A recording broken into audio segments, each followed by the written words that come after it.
السلام عليكم ورحمة الله وبركاته حبايبي، شلونكم؟ شو أخباركم؟ الله يعطيكم العافية يا رب. ورجعنا لكم فيديو وحلقة.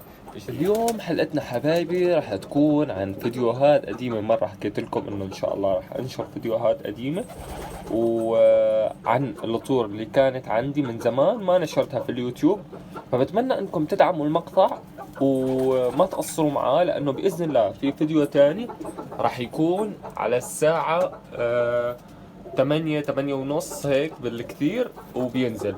فأتمنى انه هذا الفيديو ما تقصروا معه، تدعموه. فيديو راح يكون قصير عن العطور القديمة اللي كانت عندي، واعطونا آرائكم في التعليقات.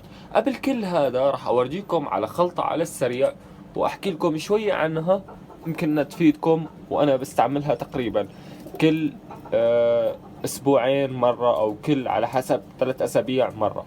الخلطة هي عبارة عن زنجبيل زائد ليمون زائد توم زائد بصل زائد شوية خل. تمام؟ يعني بتحط ليمونة، بتحط بصلة، بتحط نص توم. تمام؟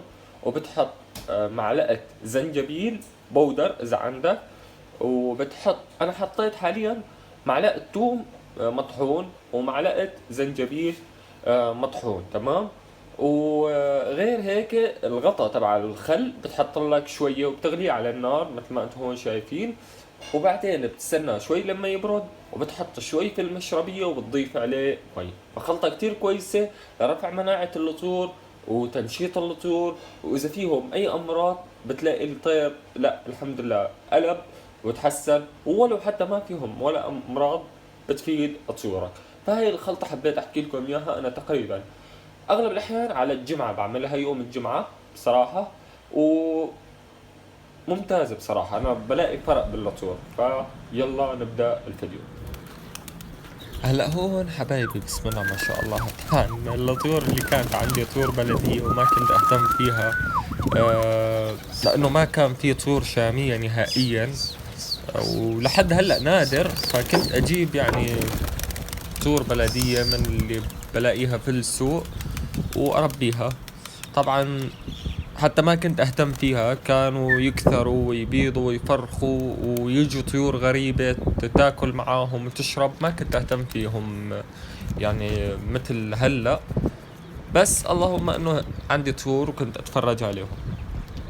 مثل ما انتم هون شايفين كنت اكشهم، يعني مع انه قلت لكم مش من هوايتي الكش، بس يوم اللي اطيرهم يحطوا على البناء السطح تبعنا، سطح البيت اللي جنبي. ف هون كان عندي فيها ألاليب. تمام؟ وفي يعني مثل المزاهير.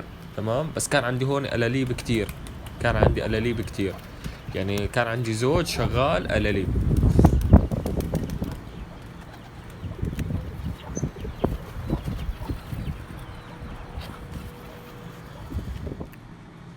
هذا من أحن زوج، وهاي الطيرة رجعت لي. تمام؟ هاي مثل الباكستانيات جاي. هاي الطيرة رجعت لي بعد فترة طويلة. تمام؟ يعني بعتها وزقت عندي كتير فراخ بصراحة. ومن هاي الطيرة على هذا الذكر السولو انتجت العباسيات عن طريق التهجين. شوفوا الذكر. على كل حال انا راح اخلي لكم صورة الذكر لانه الذكر ما كان يقرب. تمام؟ الانثى ذيلها ابيض، راح تشوفوها هلا فيما بعد. هذا هو الذكر. تمام؟ انتجت منهم العباسيات اللي هلا راح اورجيكم عليهم بخلال هذا الفيديو. طبعا هاي الطيرة اللي هلا عندي للبريبسيات.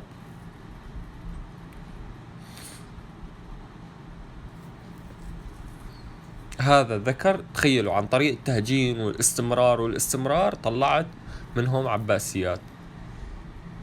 طبعا هون مرة بس كنت هيك مركب لهم ضوء. شوفوا هاي الطيرة اللي جنبه للسولو، هاي بنته. تمام؟ هلا هون الزاجلة البيضة اللي لحد هلا عندي، وبسم الله ما شاء الله عليها شغالة. تمام؟ هاي انتجت لي فراخ كتير. هدول جبتهم ولا كانوا يبيضوا، مثل المجريات جايات هيك نفس شكل المجريات. حلوين. وهذا القلاب الاصفر اللي هو عندي لحد هلا هاي كان على طيرته قلابة صفرة، كنت انتج مزاهير، كنت انتج قلابات صفر.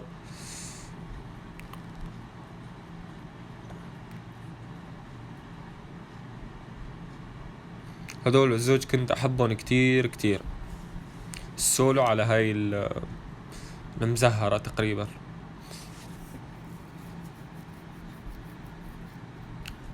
هذا واحد من اولادهم.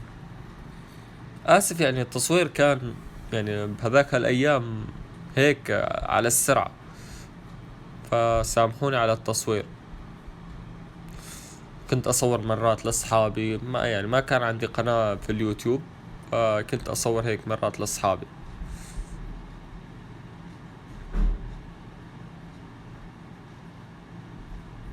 تعالوا شايفين مزهرة. ولهون حبايبي نكون وصلنا لنهاية المقطع. ان شاء الله يكون المقطع نال اعجابكم. بصراحة هاي الطور اللي كانت عندي، اتمنى منكم دعم المقطع هذا، لانه ان شاء الله في مقطع قريبا. حياكم الله.